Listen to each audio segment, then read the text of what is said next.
चलना दिए खैला की ये सखी है या सोदा दिया गना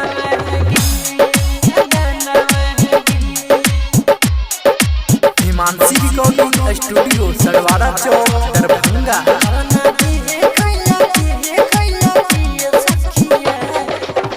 जनम लेला कैका नैया गे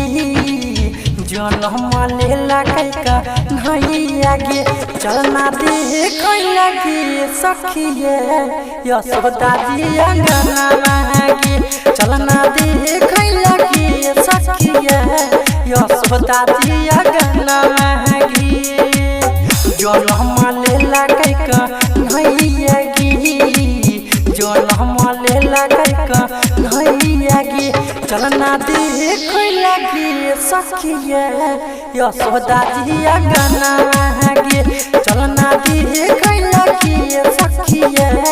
यशोदा दिया गाना गे यशोदा दिया गाना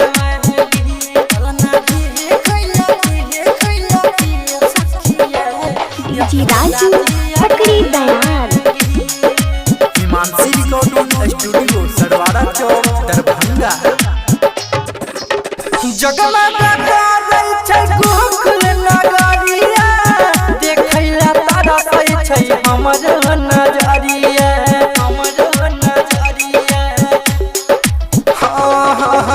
जगमग करे छै गोकुल नगरिया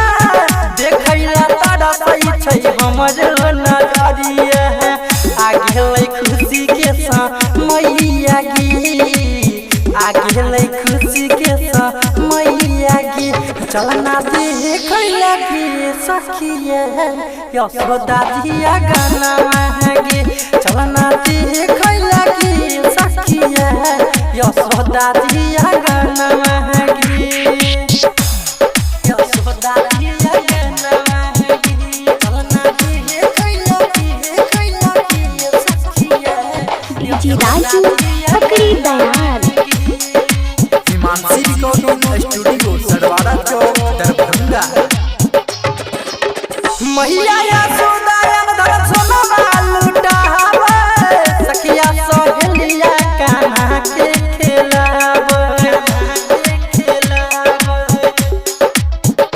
हाँ हाँ मैया यशोदा धर सोनमा लुटावे सखिया सहेलिया कहाँ के खेलावे गाबै छै सोनुआ धैया गे लिखै छै लाला जितब